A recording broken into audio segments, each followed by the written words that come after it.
Okay, for this tutorial we're going to look at how to use a compressor in a different way. So previously we looked at a compressor as an effect or a process that we can use to glue things up and give it a little bit more energy. There actually is another way that we can use a compressor, and it's called side chaining. If you listen to any dance song being produced these days, you'll hear side chaining in full effect when it comes to the bass line and the kick drum of the song.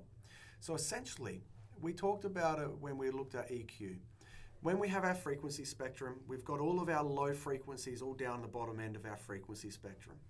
And there's only a certain amount of space that we've got to fit those sounds down there. It takes speakers a lot more energy to produce those low frequencies, and so therefore we can't layer up as many different sounds. So one trick that producers use is side chaining. And effectively what it does is a side chain on a compressor will take out one of the sounds temporarily to let the other one through. It's kind of like a gate. So for instance, we want to hear that full-bodied kick sound, but we've also got the low end of the bass coming through on the same in the same frequencies. So what we can do is set up a side chain on the bass line where the volume of the bass will be temporarily reduced to allow the kick to come through in full force. So let's have a look at our setup. So I've got the bass track here. Okay, this is the original bass line that we've had. I've used the same compressor that we were using before. However, I've just activated this little menu. So click on that little triangle and it'll fold it out, and you'll see right there it says side chain. Okay, it's grayed out because it's not actually being used at the moment. So the next step is to create a new kick channel or a new drum channel. And all we want to do is set up a kick pattern that will trigger the side chain event. So if I go over here to the drum that I've set up, you can see I've just got a 4 to the floor kick pattern. And every time one of these kicks gets played, it'll actually reduce the volume over here when I engage the side chain. I've set up the channel. I've also gone in, right-clicked on the channel and renamed it. I've renamed it side chain kick. This is just so that when I go into the menu on the compressor, I can find that channel, because what we're doing is we're looking for a signal source that will trigger the compressor to reduce the volume of the bass track. And it's hard to do that if we don't label things clearly. So I've set up a pattern that I want things to be triggered in. So it's a 4 to the floor. I've relabeled it so I can find it. And now what we're going to do is we're going to load up our compressor. We're going to open up the side chain menu.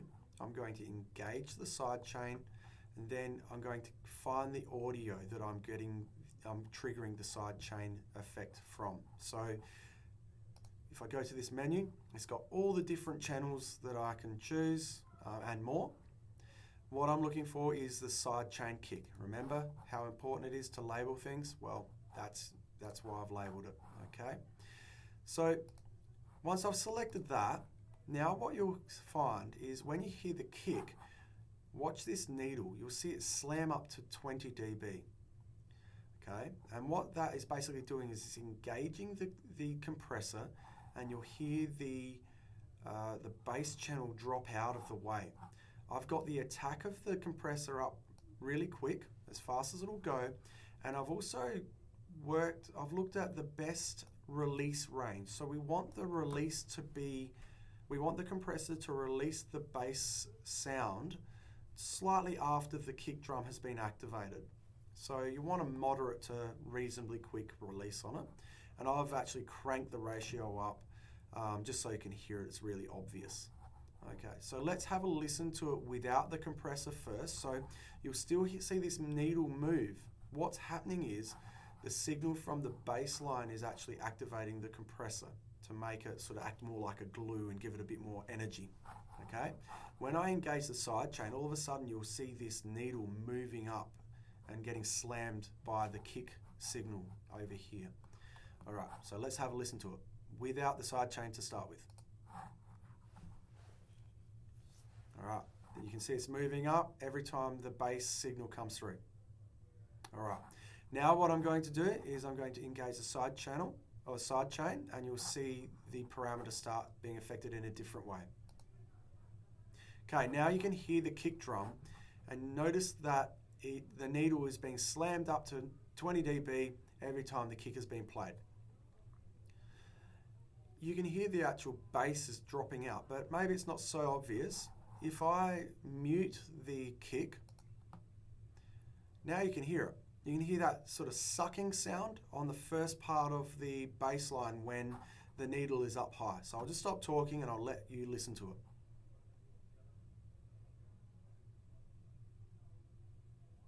So even though you can't hear the kick drum, you can still see that the kick channel is activating the compressor to create that sucking effect on the bass.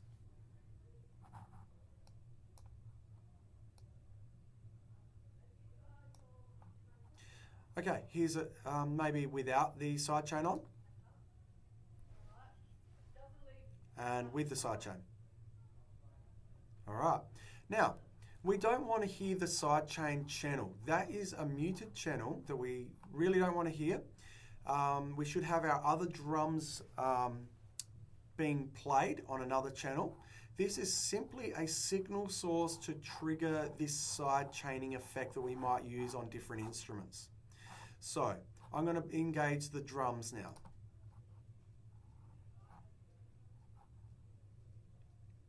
So you can hear the bass has still got energy, but it's also allowing the kick drum to be heard more clearly. I'll remove the sidechain.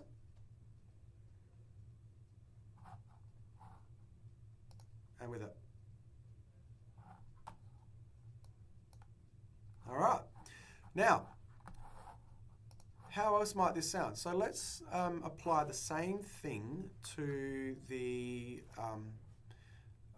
chord progression. So I'm going to actually copy this. Okay, so I'll just right-clicked on it, copy it, and I'm going to paste it at the very end of the signal channel over here.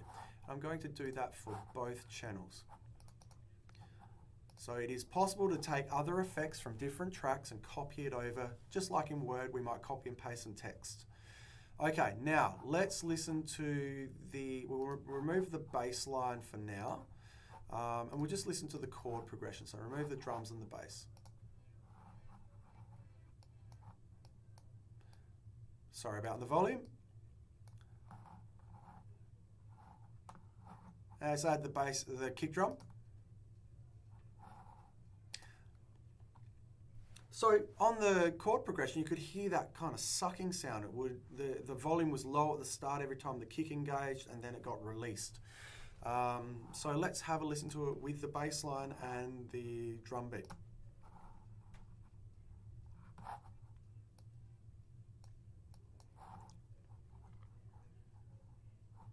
So notice I still have the sidechain track muted. That's really important. We've got the drum beat programmed on a completely different channel.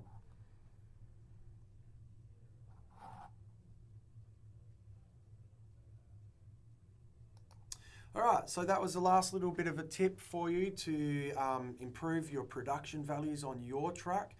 Once again, go check out other artists, see how they're using this technique, so this side chaining technique on their tracks to create different audio effects and sounds. Yeah, enjoy playing with that.